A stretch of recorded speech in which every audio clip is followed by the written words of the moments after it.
శత్రువును ఓడించే 10 సూత్రాలలో భాగంగా 6వ సూత్రాన్ని తెలుసుకుందామా? మీ రహస్యాల్ని ఎవరితోనూ పంచుకోకండి. గోప్యతే విజయానికి కవచం.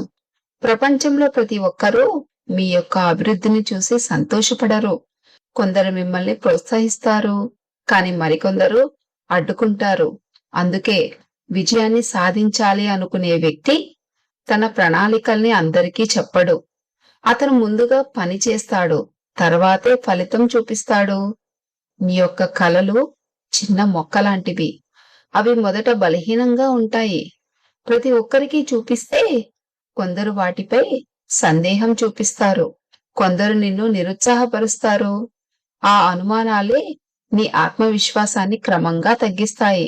అందుకే కలల్ని మొదట గుండెల్లో పెంచాలి. అవి బలంగా మారిన తర్వాతే ప్రపంచానికి చూపించాలి. ప్రతి లక్ష్యాన్ని ప్రకటించటం నీ తెలివి కాదు. కొన్నిసార్లు మన ఉత్సాహంలో చెప్పేసే మాటలే మన ప్రయాణానికి అడ్డంగా అవుతాయి. ఒకసారి అందరికీ చెప్పాక ఫలితం రాకపోతే విమర్శలు వస్తాయి. ఆ విమర్శలే మన దారిని మార్చేస్తాయి. కానీ నిశ్శబ్దంగా కష్టపడితే ఎవ్వరూ అడ్డుకోలేరు. నీ ఫలితం వచ్చినప్పుడు మాత్రమే ప్రపంచం మాట్లాడుతుంది. మరో ముఖ్యమైన మాట, అందరూ నీ మిత్రులు కాదు. అందరూ నీ విజయాన్ని కోరుకోరు. కొందరు నీ బలహీనతల్ని తెలుసుకోవాలనుకుంటారు, కొందరు నీ ప్రణాళికల్ని తెలుసుకుని వాటిని ఉపయోగించుకోవాలనుకుంటారు. అందుకే గోప్యత ఒక జాగ్రత్త, అది అనుమానం కాదు, అవగాహన. నీ జీవితంలో ఒక నియమం పెట్టుకో. లక్ష్యాన్ని స్పష్టంగా ఉంచు, వ్యూహాన్ని గోప్యంగా ఉంచు, కష్టం నిరంతరంగా కొనసాగించు, ఫలితాన్ని గట్టిగా చూపించు. రహస్యంగా కష్టపడేవాడి విజయం ఎప్పుడూ ఘనంగానే ఉంటుంది. ఎందుకంటే అది మాటలతో కాదు, సాధనతో నిర్మించబడి ఉంటుంది. అర్థమైందనుకుంటా మిత్రమా. మరి 7వది చూద్దామా? మిత్రుల్ని జాగ్రత్తగా ఎంచుకోండి. నీ వాతావరణమే నీ యొక్క భవిష్యత్తు. మనిషి ఒక్కడే ఎదగడం, అతను ఎవరితో ఉంటాడో వారి ఆలోచనలు, అలవాట్లు, విలువలు అతనిపై ప్రభావం చూపుతాయి. మీ చుట్టూ ఉన్నవారే నీ ఆలోచనల్ని మలుస్తారు. అందుకే మిత్రుల ఎంపిక చిన్న విషయం కాదు, అది జీవిత నిర్ణయం. తప్పుడు స్నేహం శత్రువు కంటే ప్రమాదకరం. ఎందుకంటే శత్రువు స్పష్టంగా కనిపిస్తాడు, కాని తప్పుడు మిత్రుడు చిరునవ్వుతో నీ దగ్గరే ఉంటాడు.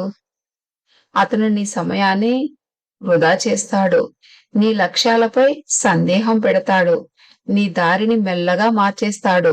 చివరికి నీ కలల్ని నీకే అనుమానంగా కనిపించేలా చేస్తాడు. నీ చుట్టూ ఉన్నవారు ఎప్పుడు కూడా 2 రకాలుగా ఉంటారు. నిన్ను పైకి లాగేవారు, నిన్ను కిందకి లాగేవారు.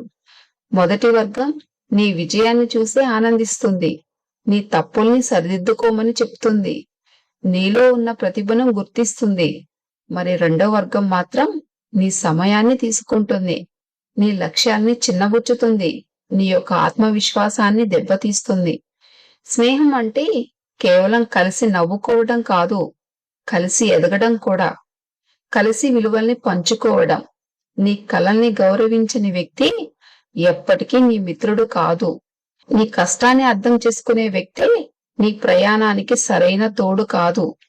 నీ జీవితంలో ఒక ప్రశ్న వేసుకో, నేను ఎవరితో ఎక్కువ సమయం గడుపుతున్నాను అని. ఆ సమాధానం నీ భవిష్యత్తునే సూచిస్తుంది. ఎందుకంటే మనం ఎవరితో ఉంటామో మెల్లగా వారిలాగే మారిపోతాం. మిత్రుల్ని ఎంచుకునేటప్పుడు ఈ 3 విషయాల్ని గమనించి ఉండు. మొదట వారి ఆలోచన స్థాయిని తెలుసుకో. 2వది వారి లక్ష్యాలను గమనించు. 3వది వారి యొక్క నైతిక విలువల్ని గుర్తించు. ఇవి సరిపోతే స్నేహం బలంగా ఉంటుంది, లేదంటే అది క్రమంగా నష్టానికే దారితీస్తుంది. స్నేహితుల ఎంపికతో జాగ్రత్తగా ఉండు. నీ విలువ తెలిసిన వారితోనే ముందుకు సాగు. నిన్ను ప్రోత్సహించే వాతావరణాన్ని నువ్వే సృష్టించుకో. ఎందుకంటే నీ చుట్టూ ఉన్నవారే నీ గమ్యాన్ని నిర్ణయిస్తారు. సరైన మిత్రులు ఉంటే నీ ప్రయాణం విజయవంతం అవుతుంది. కాదంటారా? ఇదండి మరి ఈ వీడియో. ఈ వీడియో నచ్చితే లైక్ చేయండి, ఇలాంటి మరిన్ని ఇంట్రెస్టింగ్ వీడియోస్ కోసం మన ఛానల్ని సబ్స్క్రైబ్ చేసుకోండి.